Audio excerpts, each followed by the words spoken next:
Hello, everyone. Welcome to this session, Exploring Presentation Skills. I've just put this video together just to help you look at your presentation approach, how you structure stuff. We're going to be taking a look at a little bit around visual aids, a little bit around structure, and then just also helping to support you, particularly around nerves.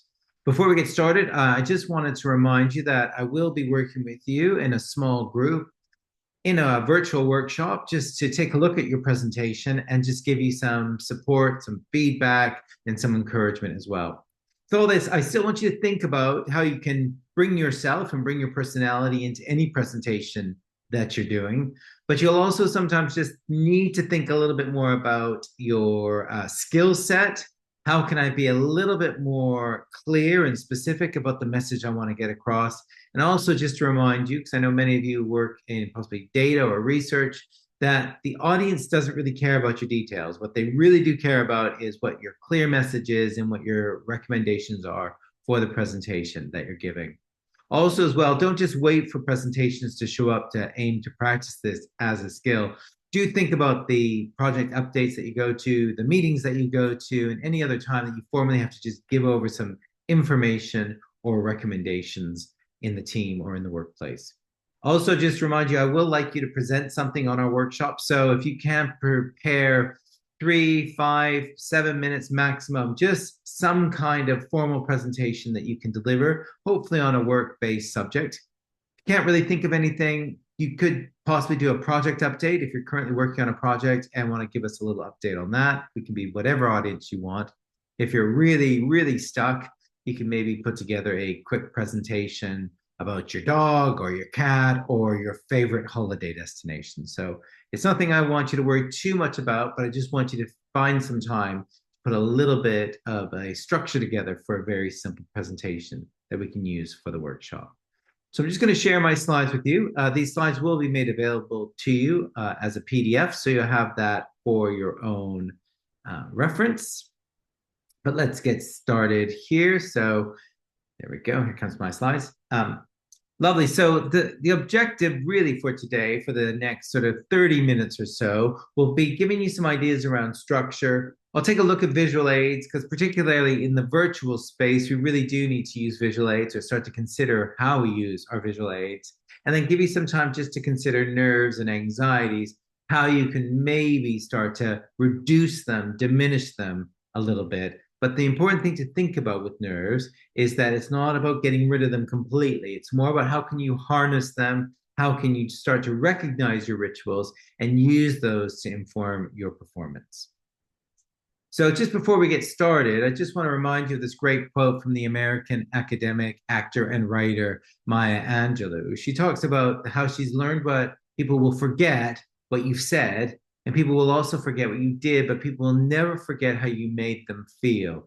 And on this primarily, I just want you to consider, how do you actually feel about presenting? And how do you feel about the audience? And how do you feel about the subject that you're actually delivering? Because this will leak through. This will influence the audience and start to either get infectious and get them interested and curious about your topic, or start them to just really pull back and pull away. So do recognize that how you connect to either your audience or your message, or hopefully both, will have impact and will influence. So just be aware. I know at times we're not 100% keen about what we're talking about, or we may find it a bit boring, or we may have a little bit of uncertainty about how our message will come across.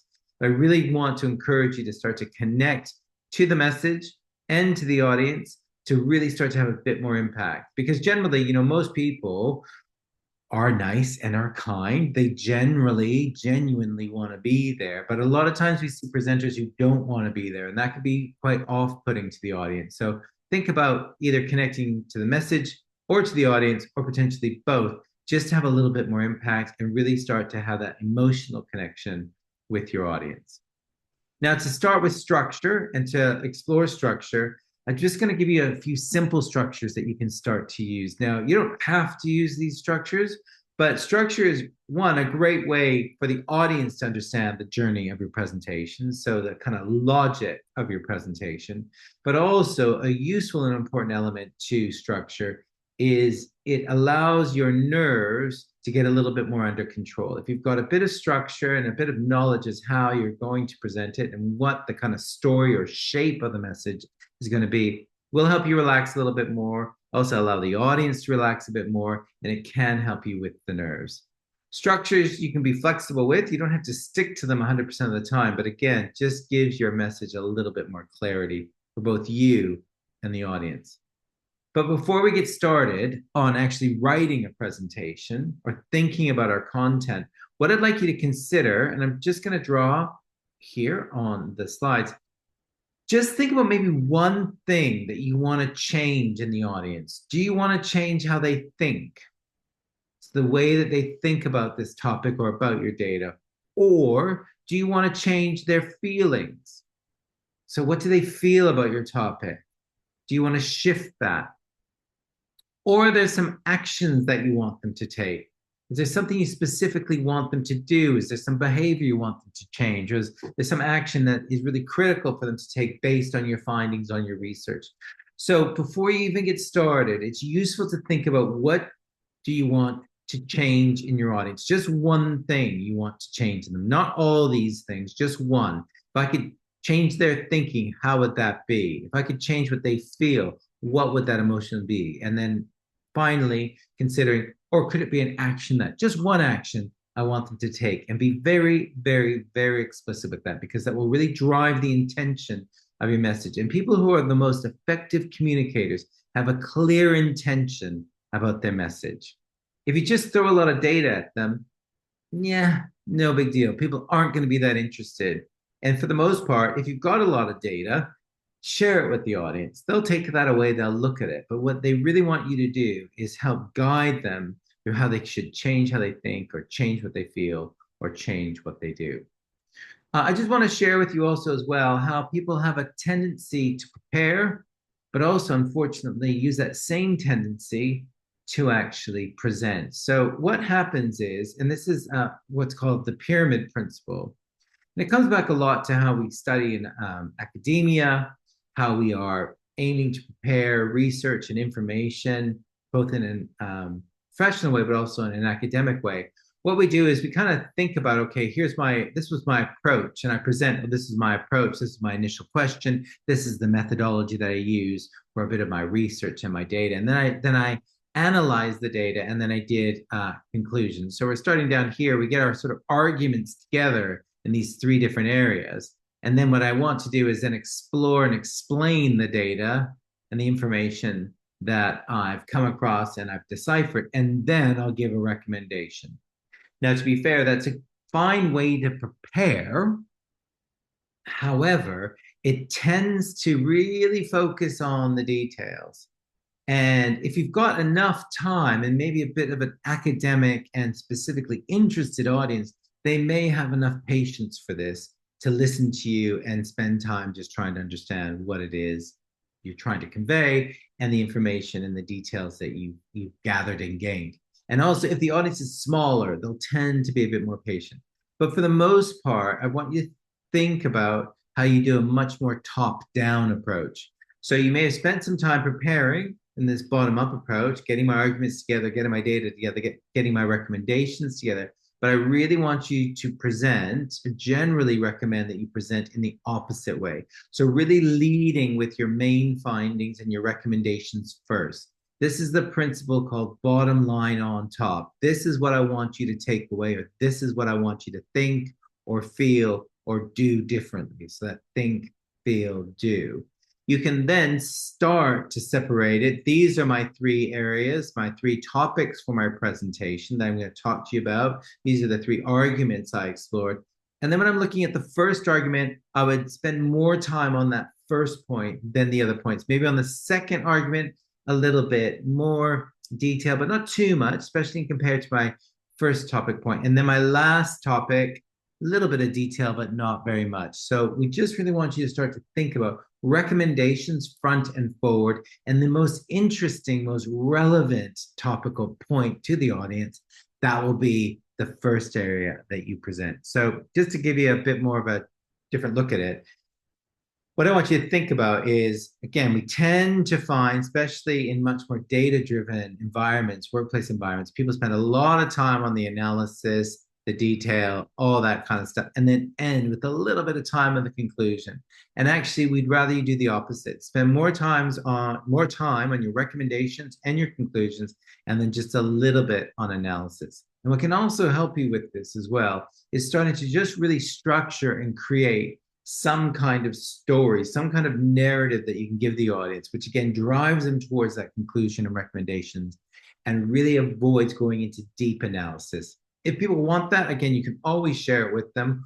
Or if you need to have individual meetings with people, that's fine as well. But just be aware of the danger of going into detail because for most people, it's not that relevant to them or they just don't have the patience for it. And then just to think about this is the diamond approach, which is a nice way to consider how much time and attention you spend to different areas within your presentation. The top here is really the introduction. So starting to think about, do you have a structured introduction? So just being very aware that a nice, clear introduction will just help gain the audience's attention and really start to find an agreement with the audience. So what I mean by this is, if I say to the audience, this is what I'm going to talk about, this is why it's a benefit for you, and these are the topics I'm going to talk about, it really allows me to have some control over the agenda of the meeting. So if people then start to ask questions that aren't relevant to the agenda, I at least have the opportunity and the leverage to say, interesting point, but I don't have the time or I'm not going to be exploring that today. So I'll give you a structure around the introduction in a moment, but we just want to start with a nice, clear introduction. And a great tip is to memorize your introduction. Those first 20 or 30 seconds can be the most nerve-wracking of all the time you're spending there speaking to people. So quick memorization of your introduction can just help you come across much more confidently and much more clearly. When you move into the body of the presentation, it's really important, as I said before, that the bottom line's on top. So clear recommendations, best idea front and forward, put it up front. If you're going to go into any detail, I spend my most time expanding only on the first point. Once you get midway through, this is where we want to start deleting some of the background details for the audience. I can still go into some different topics if I want, but when I start to explore them, don't go into too much detail. You don't want to keep expanding and getting deeper and deeper into detail the longer the presentation goes on, because that really is not something that the audience finds that interesting.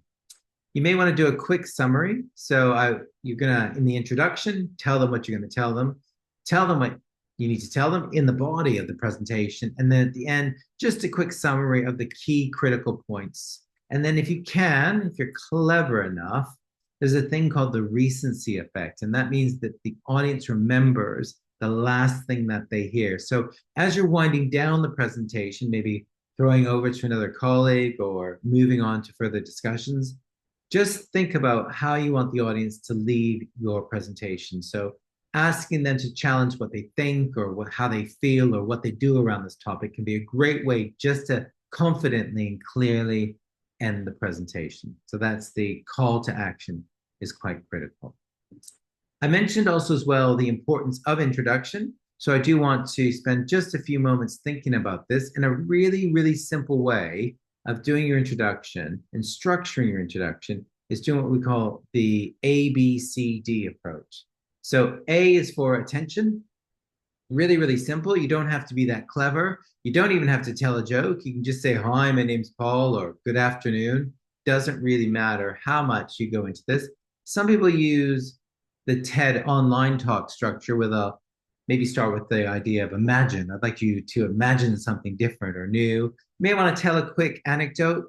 If you've got a funny story, fine, but don't feel compelled to tell jokes. Especially if that's not who you are or how you feel comfortable. Just a simple greeting is all you need to do. Sometimes people will start with a statistic, an interesting number that's relevant to the group, or maybe there might be something in common topics or hot topics in the newspaper. Again, you might want to bring it in.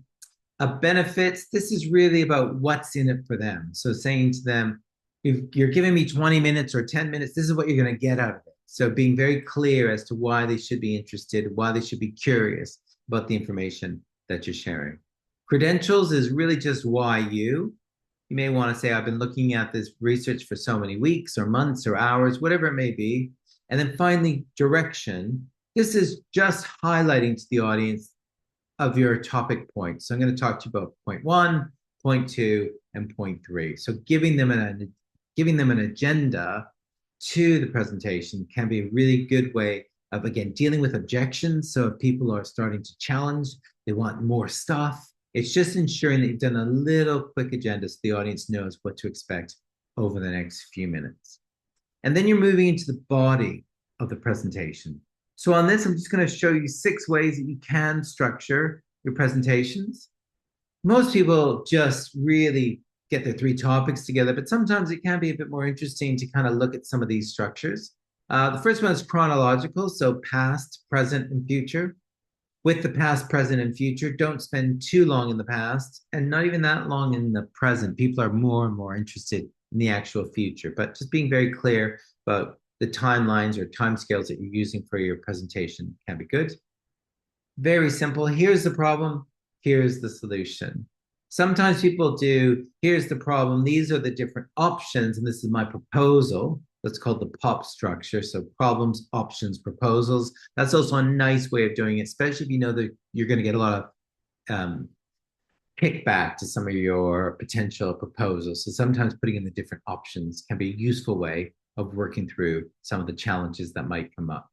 Contrast. So you're really just starting to contrast different ideas together. We could do this or we could do that, or you're bringing together different contrasting ideas. Another one is spatial. Spatial can be a few different things.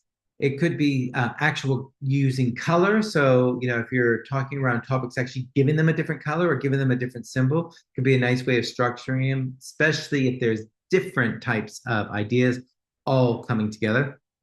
Spatial could also be like different locations possibly, or different departments as well, can be a useful way of just structuring it. Either again using color or using locations or regions. Hierarchical, most important to least important, or you could flip it, least important to most important. Again, you just have to include the audience in that structure so they understand how you are structuring the information. And then finally, another one is enumerative.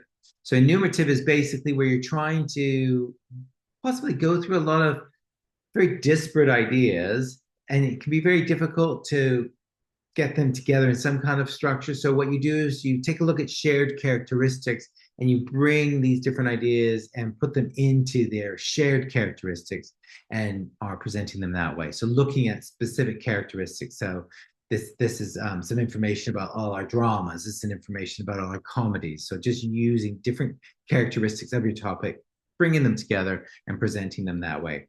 You do actually have to share again with the audience what characteristics you've used to categorize them, but it's just again a simple structure that can help. But also I just want to remind you around the power of stories as well. So when we are aiming to get information across, it's easy to get very, very tempted by facts and data. And facts can tell, but really what I want you to consider is that stories sell. So as much as you can, rather than going into the data, start to find and discover the stories. Stories are something that are really sticky for us humans. We do like them. We tend to use stories to understand our day, our life, our year. What stories do we tell ourselves? And thinking about how I can create a story, but a very simple approach to storytelling. And again, it's something I just want you to consider and think about using in some of your presentations, is this idea of situation. So this is what was happening. Complication. So this was the problem. This was the and then.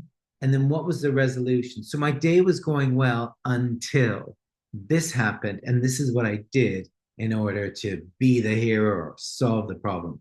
And I do really want you to think about this. If you think about all great stories, all great, television programs, films, books, jokes, even you'll get some of this tension in jokes, or when you're with your friends and you're sharing and swapping stories.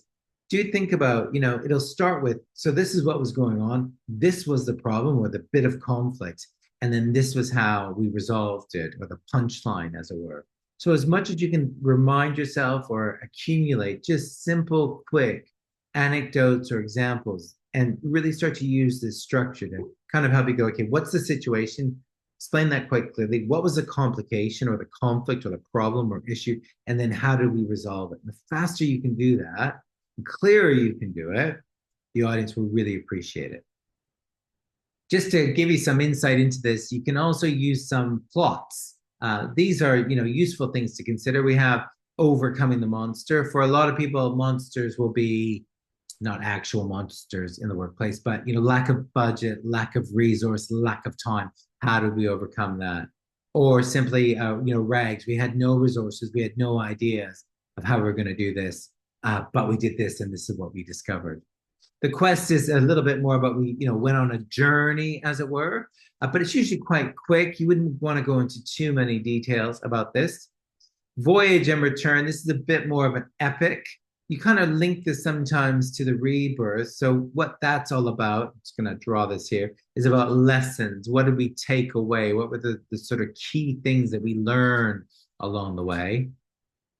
Comedy sometimes can be fun, but it can detract from your message. But if you can find the funny occasionally, it helps people remember your topic occasionally. Most importantly, as well, it helps build rapport within the meeting, so that can be good. I would generally avoid tragedy. We don't want to leave people upset or sad. So if you are going to put in some story or some kind of anecdote about something that wasn't so great, do remember you will need to move it from, yeah, it wasn't so great, but these were the lessons that we learned.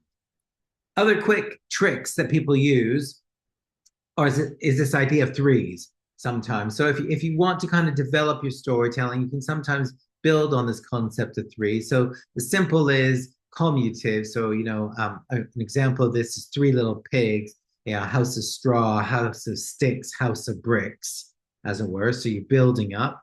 And then the ascending three, we're looking at bronze, silver, and gold. So you're going up, as it were, building up. Another one could be contrasting. So we tried this, then we tried that, and then we tried the final. And then dialectical is it was good, it was bad, it was great. So you're just thinking of using this concept of threes just to kind of build up the idea of, one, the plot or the story, but also the tension within the story as well. However, it is quite important to remember as well, we don't want big, long stories. What we do want is just clear anecdotes, clear examples that help sort of drive the actions that you want us to take from the presentation. So I've covered a little bit around structure. So I do want you to just start to find and discover a new structure. Also, always think about that think or feel or do. What do I want my audience to either think, feel, or do? And then, of course, unfortunately, it's kind of expected that we will be using some form of visuals. And especially this is true when we're doing virtuals now. I'm just going to talk briefly about visual aids, just to give you some support and some ideas around that. I'm sure we've all seen this, the classic old data dump. I'm going to show you a 6x6. What we mean by this is we've got 6 bullet points and about 6 words per line here. Not terrible, but not that interesting either. And one of the big issues around this type of slide is not only does the audience want to read it and the program to read it, but I, as the presenter, also feel compelled to read it for you as well. And that's not a great way of doing it. Generally, what I say is if you do have to deliver something like this, which we will occasionally do, I just give the audience a few moments to read it themselves. And I'll say, here are some points here, some 6 points here about the Taj Mahal, and I'm just going to tell you a little bit about it. Also be aware, and you've seen me do this throughout the presentation, start to use the pen function, which can be found in the lower right-hand corner here. You just click on this. It's a Microsoft function. It can help you just start to get people's interest in areas that are relevant to them on the slides. The other thing I'd also suggest, if you are going to do a bunch of bullet points, which I understand we sometimes will, I would really warn against clicking in, starting with, say, a blank page, and then clicking in line by line by line. This can be quite frustrating to the audience because they don't know how long this slide is going to be. So just being very clear about bringing it all in and then feeling free to talk through it, but ensuring that the audience doesn't have to read it all and then listen to me reading it again. But that's a 6x6. But for most people, they prefer what's called a 3x3. So there's only 3 bullet points here, and maybe 3 or 4 bits of words, 3 or 4 bits of data per bullet point. So we're not really going into much detail. And again, it would really rely on me to tell a story or infill some information here. And of course, people prefer pictures. People remember pictures more than they will the data themselves. And then also thinking about here, again, you could just put a picture of the Taj Mahal. You may start to see that we are going in. There's some movement happening and we're heading into the middle of the screen here. It's something that you will see some people doing, placing these different types of animations in their slides. I would really warn you against that. People don't particularly like it.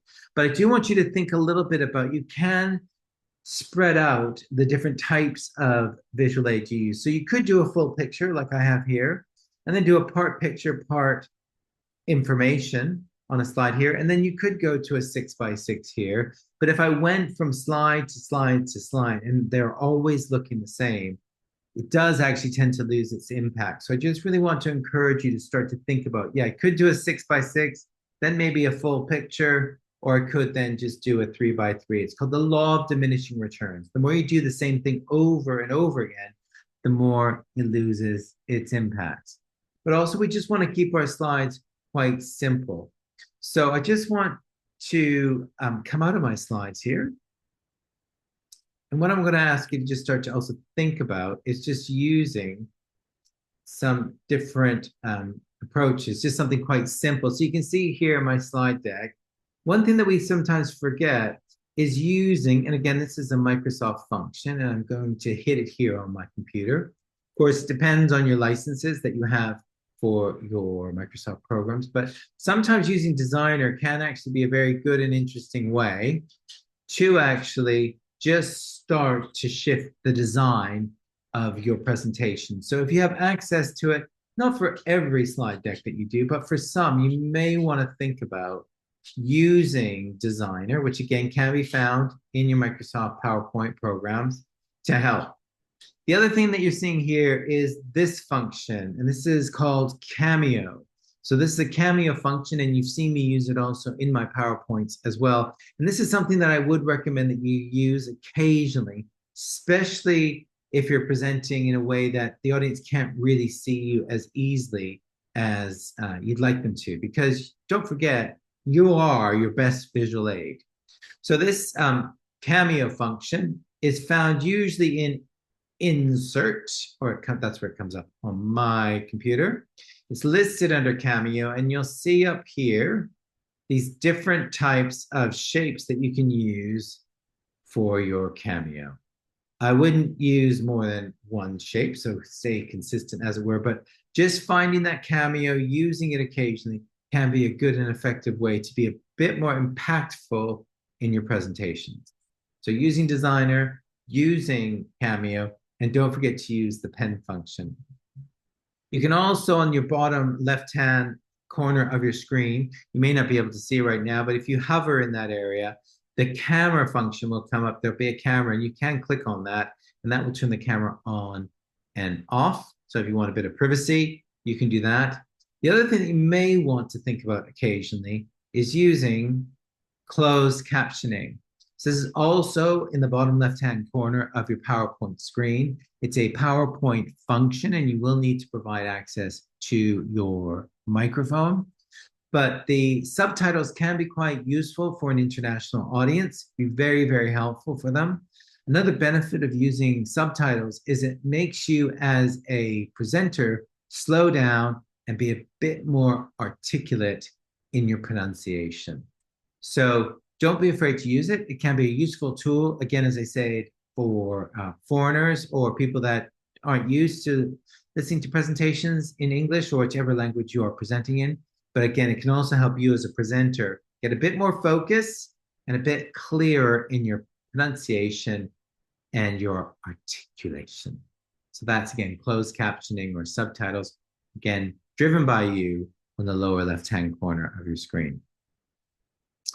Good. So I've just covered a little bit of visual aids. Also, with the visual aids, don't forget, you do want to think about keeping the style quite generic and in tune with your company's policies.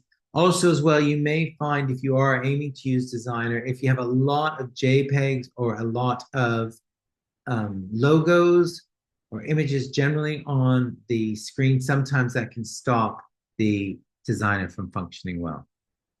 And here I just want to share with you just the simplicity of messages through good or better design. So just using imagery can sometimes just really help your audience get a very clear message from you. So I'm just going to show you these slides, 3 or 4 of them, just to see if you can get my actual message.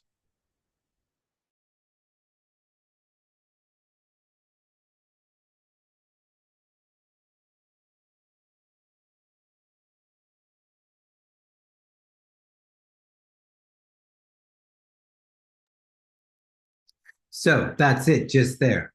Really, really simple, just purely through sharing and showing clear imagery. So don't be afraid just to get very, very simple with your message. And it will also help you as well, just to get a bit more focused about what's the real message you want the audience to take away. And that's quite critical when we're also looking at things such as virtual on the virtual platforms. Quickly with the virtuals, just a couple of things. Do think about, people do like to take a look at your house. So if you've got a few things around you, don't worry about how messy it is. But I know sometimes prefer those virtual backgrounds, and I know they can be a blessing. But also as well, people don't mind seeing the pictures behind you or the books you read. They don't mind if your dog or cat comes in or if your kid pops in and says hello. All that kind of stuff can make us a little bit more human. Do think about lighting. For example, here's me with the ring light on, with the ring light off. I'm not that effective with the ring light off, although I'm more handsome with the ring light off. Also, another thing to be aware of, and which can actually give you a little bit more impact, is are you framed well in the actual recording itself? So I've seen a lot of people, their heads kind of down here, they're not taking up the full frame. So get right into that frame if you can, when you can. And also, I know many of us have multiple screens nowadays. It's not as strong or as effective when I'm speaking to an audience if I'm just looking off screen. I want to just remind you to look down the lens occasionally. It just gives you a lot more impact, makes you a lot more human. It can feel really strange and weird. I totally get that. But looking down the lens, even occasionally, so you may be looking at your screen doing that. Don't be afraid just occasionally to look in the lens. Yes, because I want to remind you again, you are the most interesting visual aid you have. Lovely. And just finally on visual aids, there's a really nice rule from Guy Kawasaki, a venture capitalist from the US.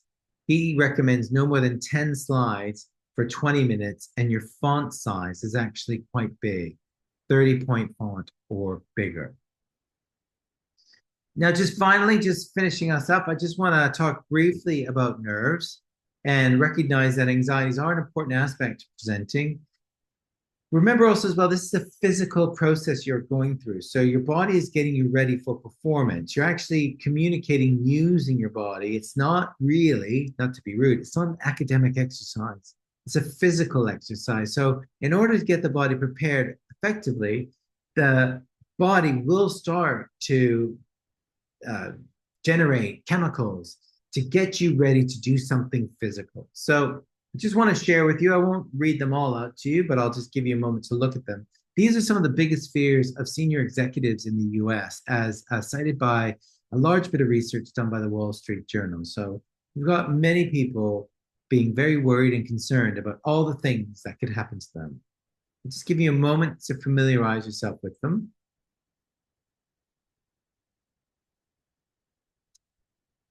One of the big concerns and fears that people have is this one, someone asking a question I can't answer.